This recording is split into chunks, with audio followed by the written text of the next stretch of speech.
Welcome back to The Hook on Woodward Sports Network, Detroit's all-digital sports network, live from my bookie studios. All right, guys, we have got Kevin Iole joining us from Yahoo Sports. Great article today. Do we have him on? Let's put him up. All right. Hey, Kevin, welcome to the show. Hey, Kev.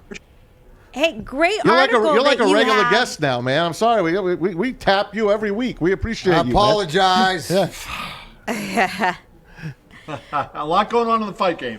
A lot. I mean, it's now. I don't even want to call it the fight game. I don't even want to call this boxing anymore. I think it just needs to be called celebrity exhibitions. I can't call this boxing and sleep well at night. When's this going to end? Well, I think it's getting close. You know, I wrote my column yesterday about it. Floyd Mayweather fought Logan Paul on Sunday night. And, I can't argue it too much because they made a lot of money, right? And if you get the athletes making a lot of money, that's ultimately at the end of the day what it's about. But, we also have to remember the public, and the way they make the money is from the public buying the tickets. And, did the public get their money's worth out of something like this, or not just that event, but all these events that have been going on? And I think that there's some bad things that can happen as you go, forward in these things. But I think the public is going to start to lose interest in this. There's not a lot of compelling opponents for them. And at some point, they seem to be picking through kind of UFC retreads, right? Trying to find UFC fighters that are, out of the UFC, but still able to fight. And they're trying to do that and have them box. But I think at some point, that well is going to dry up, and the public's interest is, because I think the greatest amount of interest in this is in the Paul's brothers fan bases, which are mostly, young kids, 15 and younger. And, how long do they stay with it before they lose interest in seeing these guys fight? I don't think it's going to be a long time. Right. Who's paying for all of this, these 15-year-olds? How are they paying for these pay-per-views? Well, that's going to be interesting when the numbers come out, because I think we'll see what it does. Mayweather has been regularly over 1 million, many times over 2 million, and a couple of times over 4 million. So we'll see how the pay-per-view number comes. I'm hearing it's going to be a good number, 750, something like that. Still early to come up with an actual number, but it's, may not be the kind of number that, you're used to Mayweather getting, which would suggest that, as Dana White told me the other day, a lot of this is, been thievery. These younger kids who are the audience for the Paul brothers know how to steal the signal and do steal the signal. And for the pay-per-view industry, that's an issue that they really have. The UFC has an entire team that spends a lot of money and a lot of time to fight this kind of piracy. And that's something that, you really have to work on. And even when you do it, you're still going to lose a ton of to theft. So that, I think that, the number's not going to be as good as it might have been otherwise, because a lot of people just stole the signal. Right. I'll tell you what, my stepson was at our house on Sunday night, and he was like, we're gonna get to watch the fight, right? I said, honey, I'm not paying $50 to watch this fight. And he was like, please. I was like, no, honey, you can watch it tomorrow for free, or after. Somebody record it. You can go on YouTube where these kids started, and you can watch it for free. So I would not Good for you. pay the $50 to watch this. But I did want to ask you, Kevin, now Jake Paul is kind of fishing to Canelo Alvarez to see if he's willing to take a fight. Do you think that somebody like Canelo would actually take this fight, or any of those elite player or fighters like that are going to continue? This is a lot of money that's being thrown out. Canelo is probably, the richest fighter out there active today. Manny Pacquiao would be the other guy that would be in that realm, since Mayweather is retired. And you saw Canelo's tweet after the fight, he had the face palm up, right? So I don't think that Canelo is going to make a lot of money just to fight his regular fights. He's looking to fight Caleb Plant for the Undisputed Super Middleweight Championship in September. He'll probably make $60-70 million for that. So I don't think he really has a need for the Paul brothers. But there's a lot of the fighters that aren't making that kind of money. They're making good money, but not that kind of money. And when you're here and you can get, $10 million to, for one night against what you think would be an easy fight, that's where guys are jumping at this. But the money is not there if the pay-per-view numbers aren't there. So it's like a difficult balance to strike. So, Kevin, my question is along the same lines to Pilar's teenage person, but is this because whatever the celebrity game or whatever this is all about, as the Pauls have proven, the numbers game, and is there something out there as far as, because you're getting a younger audience into the boxing rings, probably not for the guys like us and Mads that we just watched Lennox Lewis' anniversary of knocking out Mike Tyson. That's not the kind of boxing it is, but is there like dipping into that YouTube, Twitter, that younger audience, the teenage audience? Is there something there? Like, is it going to continue? Does it have the cluster to continue? That was the hope that it would be. DAZN put a couple of these shows on and they wanted to see. But the problem is what they've seen is that these fans are fans of the Paul brothers, not of fighting. And Darren, I was at L.A. for Logan Paul's pro debut, and he fought KSI. And on that particular fight, there was a lot of YouTube stars in the audience, and so you saw the kids in the crowd at Staples, and they weren't watching any of the fights that were in the ring, including some good fights that were going on. They were looking in the crowd and pointing to their parents that, here comes this YouTube star, here comes this YouTube star, and they could have cared less about what was going on in the ring. The only time they paid attention to the ring was when Logan Paul was in there. So I don't know that they're converting any of these people to boxing fans. If they were doing it, it's great, because certainly that's one thing. Boxing wants to get a younger demographic. MMA has that young demographic, and boxing has dropped as ESPN in particular has put fights on free basic cable. You're seeing the demographic drop, and they're starting to watch it, but it's still a little bit older than the MMA demographic. It would be good, but to answer your question, Darren, I don't think that they're really getting the people to make that transition. They're not fans of it. They're just fans of those two guys. So it's more of the event and who's performing, and it doesn't matter what they're performing. In this case, it was a boxing event. Right. I think they could be out there, and you watch their videos, they could be out there having a long drive competition or something. And I think that those kids would watch it.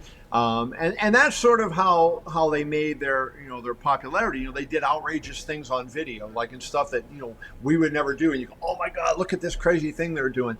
And so that was it's a big stunt to get into boxing. You're challenging all these tough boxers and everything. And, right. And so, it was just an outrageous thing that appealed to that audience that follows them.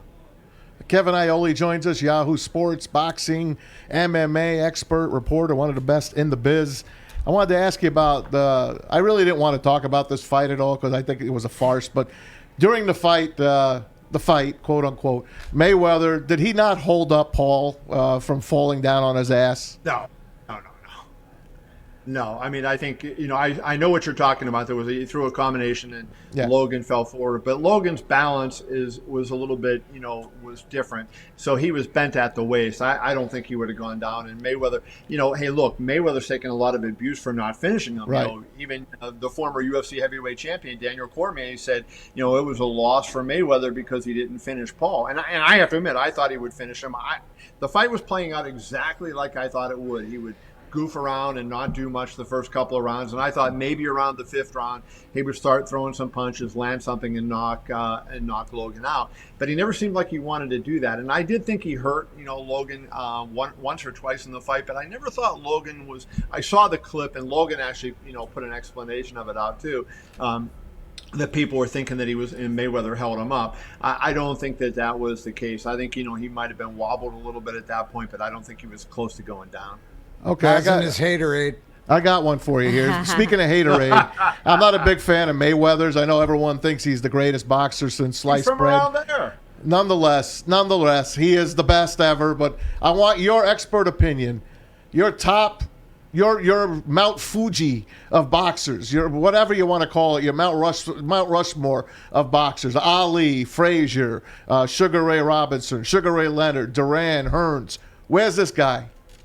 Well, if we're gonna talk Mount Rushmore, and that's Yeah. not just the greatest fighters. There's going to be a different group of fighters out there than if we're talking the 4 or 5 best fighters of all time. I mean, to me, number one best fighter of all time, far and away, no question about it, Sugar Ray Robinson. Wow. I think Over clearly Ali? the best. Over Ali? Over Ali, of course. Over Ali, of course. Wow. I think the number 2 best of all time would be Henry Armstrong, who actually fought Robinson. Henry Armstrong did something. Imagine this: he was a featherweight. He won the featherweight title, moved up. He won the lightweight title, still holding the featherweight title. Then he moved up again, won the welterweight title while he was a 126 pounder, and moved up a 4th time. And he fought for the middleweight championship. This was at a time when there was 8 divisions in boxing. So if he would have won the middleweight fight, he would have had half of the titles in boxing. And Armstrong ended up fighting to a draw in the middleweight title fight. So he actually held 3 weight classes at the same time. So Armstrong was incredible. Then there's some argument on who else you can put in there. Certainly, I think Ali would be in the top 5. Now, if you're talking like accomplishments and everything, Ali is going to be number 1 on the Mount Rushmore. For just how big he was in the sport and went over. But I think the best fighter of all time, no question about it, was Sugar Ray Robinson. I take my hat off. Kevin, in your article that you wrote, you said yesterday it was why the end is near for the celebrity fighting craze. You brought up a very good correlation between what's going on now and the Mia St. John era. But I feel that Mia St. John, while she was kind of the celebrity fighter, Playboy. Really beautiful girl, great personality, TV personality. She did have a career of 65 fights. Sure. And she took real hits. And now if you look at her career or where she is now, I mean, her career is over back in 2016. But now, I mean, she's very open and public and a huge advocate for mental health awareness. Yeah. And if you talked about the kind of hits she took, she was taking real hits. I feel that the hits that Floyd Mayweather could have really given any of the Paul brothers, Logan Paul or Jake Paul, any of these guys are really taking aren't what the celebrity fighters that later turned out to be real fighters were taking back in their days. Mia had real teeth knocked out. Mia had real head injuries. Became a world champion. Yeah. Yep. I mean, she took it from the celebrity fighter and then went to become a real fighter. So here's the point I was making in that. The point I was making in that was, there was the 2 fighters, Eric Butterbean Esch, who was a 350-pound bald guy who they called the king of the 4-rounders. He wasn't very good, but they would match him up with, guys like us, right? Not Darren, but Thomas, right? And they would kick guys like us, and he would just go like this and throw crazy punches.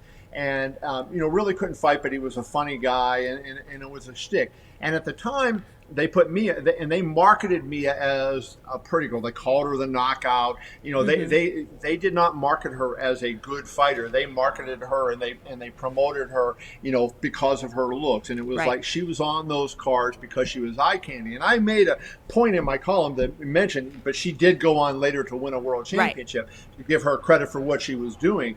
But that's not why they put her on the card. They didn't put her on the card because they thought she was a good fighter and that she would make entertaining fights. They thought, hey, guys are going to like to see her on wearing shorts and on pay-per-view. And so they put her on the card for that reason. And that was, I think, it was kind of degrading to her, although it was an opportunity.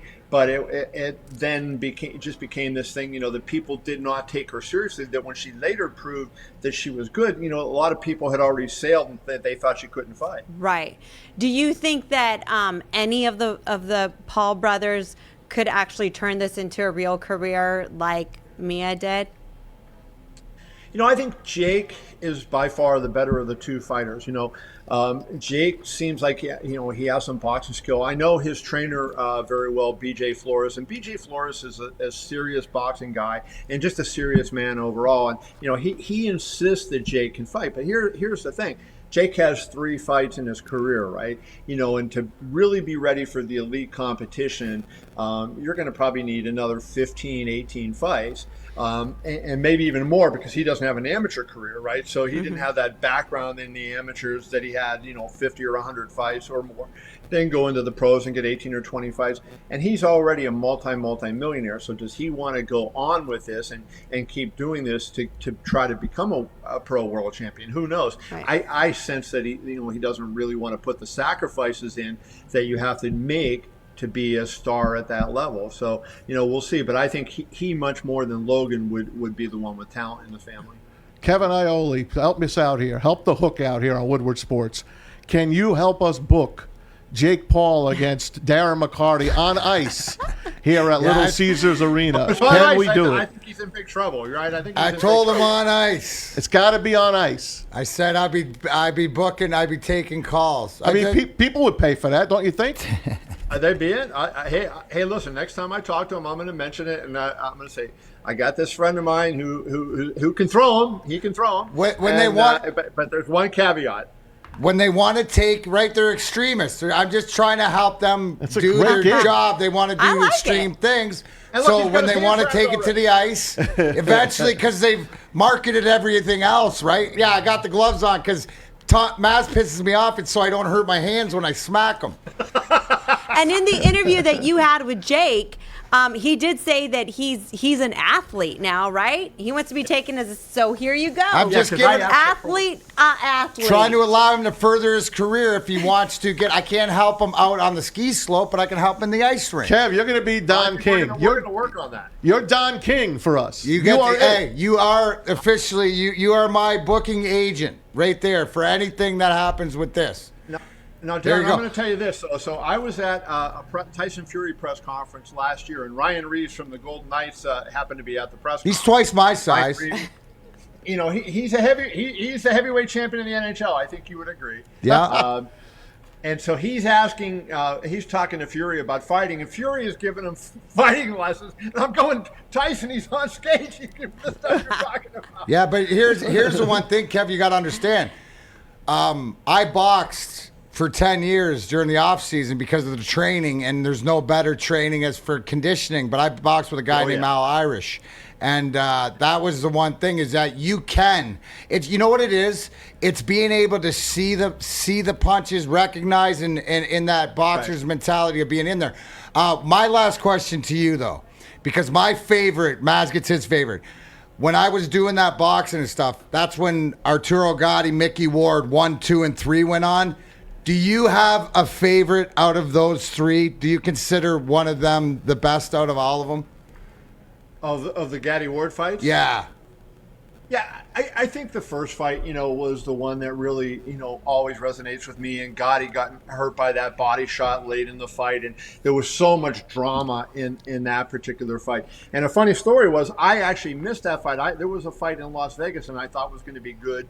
And I went to it. It was Kostya versus Ben Taki, and it turned out to be one of the worst fights ever. Mm-hmm. And after I was with a couple other reporters, and we were walking to the restaurant at the casino we were in to get something to eat after the fights, and Larry Merchant called us, the HBO broadcast. Yeah. He's like, oh my God, you should have seen this fight. And we were going nuts because we missed it. Oh, and we went man. to this other fight. But I think that first fight was the one that really was incredible. I encourage everyone. Is that an Iron Sheik shirt you got on? Yeah, this is my man, the Iron Sheik. The Iron Sheik, number one. Yes. Detroit guy. I love you, Kev. Hey, Kev, Knights, Avalanche. Yeah. Bring it home. Who's winning the next 2 out of 3? I'll tell you what, I think when you look at the series, after game one, the Knights have outshot the Avalanche more than 2-1. The scoring chances have been 3-1 in the Golden Knights' favor. We're getting Matthias Janmark back tonight to play. I like the Knights to win the next 2 out of 3 and win the series. Oh, my goodness. I'm with you, man. We're all rooting for you. We don't want the Avalanche to win, even though Mac picked them. We don't want them to win. We're rooting for you. Next. That's right. Yeah, you want the easy trek through them. You want that path to Tampa Bay. Hey. That'll be easy because that reminds me of sort of our trek in 02 or 98. Sometime we didn't have to go through Colorado in 98. Dallas was good, but there's a psychology. So good luck to the Golden Knights. Kevin. I think you're right. Thanks, Kevin. Kevin, thanks as always, bud. Keep up the great work on yahoosports.com. I absolutely love your articles. You're the best. It's amazing. Keep it I up. appreciate that. All right, right, Kevin, KO. thanks so much for joining us. Bye.